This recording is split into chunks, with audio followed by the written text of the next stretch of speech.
I'll be back before you know it, honey. I'm going to miss you like crazy. I know.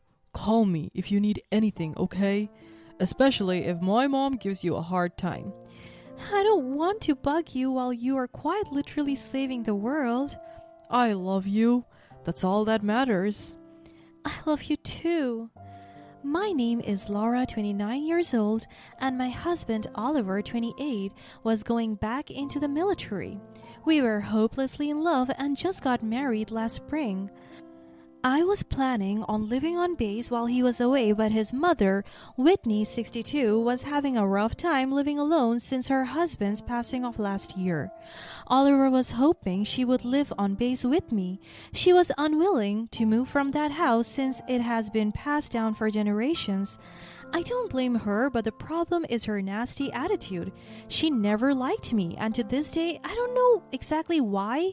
Oliver says that I shouldn't sweat it because she's never liked his past girlfriends either. No one would be good enough for him in her eyes. And to say that she was shocked that we got married after 6 months of dating would be an understatement. She almost didn't come to our wedding. Whitney had to be dragged out of the car forcibly by her two sisters, and she was screaming her head off the whole time. She was very dramatic. After that incident, I avoided her at all costs. If Oliver wanted to visit her, he would go alone. The last time I joined in on a visit, she implied that it looked like I had gained weight before the wedding and that I would probably stay fat after having a child. But now I could no longer stay away at arm's length. The first week of living in the house wasn't too bad. We kept out of each other's way for the most part. I did, however, try to have breakfast or dinner with her to keep her company as per my husband's request. Anytime after that, I would hang out with friends or be at work. Our conversations were non-existent. But she did compliment my cooking, so I thought that was a good thing. Things immediately went downhill the following week after. I planned on making breakfast for us, but no eggs and bacon were in sight. I checked the freezer, and again there was nothing. I decided to do a quick grocery store run. So I went through the pantry and the refrigerator to see what we needed. I then went to the store and bought everything. I didn't mind doing this, but Whitney did. I came home with 6 bags full of groceries. What's with those bags? I noticed we were running low on some groceries, so I bought some. Which market did you go to? The one down the street? You would. I don't shop there. Well, why not? It's only a mile away. I am not too fond of their selections. You probably got all the cheap stuff. This one, do. You should return the food and go to Mary's Market. That's a 30-minute drive. Was she being serious? I know. Whitney, the grocery spot isn't so bad. Do you want any breakfast? I'm not eating anything you're making. She crossed her arms in a petty attempt at pouting. You're being a bit ridiculous. This could have been all avoided had you just asked me where I went to get my groceries. I'm telling you right now, I'm not eating that crap. Suit yourself. I thought she was joking, so I made her a plate and wrapped it in the fridge. I did the same thing for dinner. The entire week, she went on a hunger strike and only drank water. All the groceries I bought eventually went bad after the second week. I don't know how she could function without food, but I just assumed she would eat while I wasn't home or go out to get meals. The following week, the groceries were running low. This time, I waited for her to get some groceries since she was so adamant about going to Mary's Market. There was no way in hell I was driving half an hour. But again, she did not eat for another 4 days. It was then I realized she was teaching me a lesson. She was a stubborn old woman and I was learning the hard way. I'm going to Mary's Market. Would you like to make a list of things I should buy? Wow, how thoughtful, she said sarcastically. The groceries at Mary's were not different from the other place. I didn't understand why she was so challenging. Even though we had groceries in the house, she never offered to cook, which meant I did it all. The grocery incident wasn't our only issue. There is only one bathroom in the house, And I do my business and always clean up after myself. This woman did not know the definition of clean. She left her hair down the drain. Toothpaste would be all in the sink, wasting away. And the worst part was, I always found pee on the toilet seat as if she was always about to piss her pants before relieving herself. Every other day, I would clean the bathroom. I never got a thank you or an appraisal for it. These were all small things that I had issues with her. But the worst offense was her constant asking of where I was going, as if I was obligated to tell her. I'm a grown woman, for crying out loud. All I ever did was hang out with friends and work. But no, I had to be a stay-at-home wife? It's honestly kind of thrashy that you still go out like that. It's not like you're 21 years old anymore, so I don't understand the appeal or the need. What else do you expect me to do? Mop around until my husband returns? Yes, of course. I know your kind. What the hell does that mean? You know what it means. She only said before leaving the room. My eyes turned red. I wanted to call Oliver and tell him exactly what she said, but he wasn't able to answer. That Friday, I got a call back from him. Honey, I missed you so much. I know. I'm sorry I haven't been able to reach you. The towers were down and just a lot of things have been happening out here that I can't really talk about. His voice was sad, something I rarely heard because he was such a strong man. I knew I couldn't share my problems with him at that moment. I didn't want to stress him out more. I had to face Whitney alone, but at what cost? How is everything at home? We're doing great. We miss you so much, though. I tried staying out of her way. The only time I had the place to myself was on Fridays, when she would pick up her heart medication. Besides that, she stayed at home. Everything boiled over when I decided to go again to the market nearby the house. It was so annoying having to shop at Mary's Market, as Whitney paid no effort in going herself. Didn't I tell you about the grocery arrangements? I seem to be the only one who cooks around here, so I made the executive decision to make food from the groceries down the streets. And if you have an issue, then you don't have to eat. Wow, what an original thought of yours. How old are you? You are acting like a child. I didn't even want you here in the first place. It's not like I asked you to be here, but Oliver wanted me to keep you company since you don't have anyone else who gives a crap about you. You act all innocent, as if you have all these qualities that make you a great person. Well, newsflash, you aren't. I know your true intentions. You only got together with my son for his health insurance.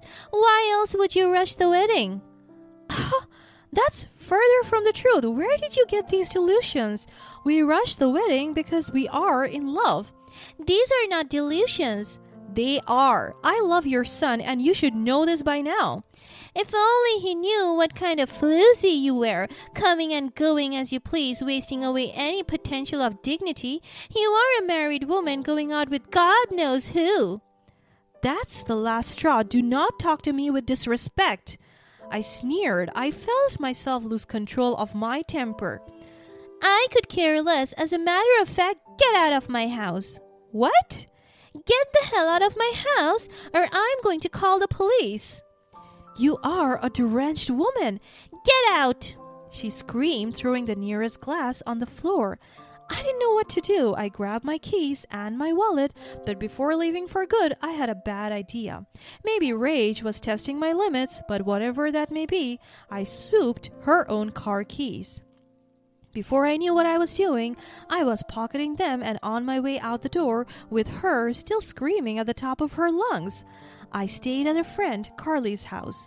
I didn't know what to expect, but maybe a phone call apologizing for her behavior? I got none of that. When Friday came rolling around, I surely expected a call, but nothing. She could easily pick up her phone and ask me where she might have misplaced her keys, or better yet, tell me to come home. Neither of those things happened. I tried to rationalize why she wasn't going to call. Maybe she called a taxi? Perhaps a friend took her to the pharmacist? But Whitney had no friends. How was she going to get her meds? By the second week, I began to worry, but Carly reminded me that Whitney had done this to herself. Good people get good actions. The same applies to bad people as well. Even when Oliver called, I always avoided the topic of his mother. After 3 weeks, his mother finally rang. It took her 3.5 weeks to collect her wits and call me. Well, look who decided to. Where the hell are my keys at? I am sick of this blatant disrespect. I can't. Is everything okay? No, I know what you did, and since I'm without my keys, I haven't been able to go to the pharmacist. That doesn't sound like that's my problem. You are sadistic, you know what? I am sadistic? Me? I'm not the one who threw their own family out on the streets with nowhere to go. Do not categorize me as family. I began to hear wheezing on the other side of the call. Just say 2 magic words and the keys are yours. I'll call the police. You would have already, so why start that now? I am not apologizing for anything. I did nothing wrong. Suit yourself right away. Right before I pressed the call to end, she began, I'm sorry, please, Laura, please. I need this medicine, okay? I can't function. Say pretty please. I didn't say I was a good person either. Pretty please. Wonderful. I went straight home, finding her on the steps of the house. She was ready for those keys. As soon as she left the house, I had this sudden feeling of guilt inside me, ready to burst. It was my conscience catching up with actions, and I didn't feel right. What started out as a bad decision after another could have cost my mother-in-law's life. I knew what I had to do. I called Oliver. Hi, honey. How's everything at home? I did something terrible. I blurted out. What do you mean? You're going to hate me, and I won't blame you. Whatever it is, we will get through this together. What happened? Did you cheat on me? Of course not. No, it's not that. Me and your mother had a bit of a squabble, and she kicked me out of the house. What the hell? Are you serious? Yes. She was saying all these horrible things, and we got into this huge fight, and while I was leaving, I took her car keys, and well, you know how your mother is. She's stubborn as all heck. It took her 3 weeks to call me, and her body reacted poorly without the medication. Oliver stayed silent. I believe I had single-handedly ruined my marriage. That's ridiculous, Laura. I know.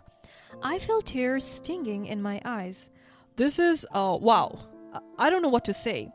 Say anything, please. I'll have to call you back. He never did. Instead, he went on emergency leave and came home. His mother was all right, but royally pissed off with me, but somehow, in some twisted way, it made her respect me more than she did prior. Leave it in the past, Oliver. It happened. I'm fine. How can I? This sounds insane. Both of you. You left her out on the streets with no clothes for something so stupid, and Laura took away your car keys so you got sick. This is madness. As a result, his mother, him, and I went to family therapy to resolve some hidden anger on all 3 sides. Whitney admitted her wrongs but also said something I'll never forget in the first therapy meeting. Laura was the first girl ever to challenge me, and I'll take that to heart for the rest of my life, Oliver. Sure, she's a little crazy, but so is your mom. She's a keeper. That's the nicest thing you have ever said. Don't push it. Since then, Oliver and my relationship had bounced back to how it was before all of this had occurred. As for Whitney and I, we'll never like each other, but we do love and respect one another. And one thing is for sure, she hides her keys from me at all times.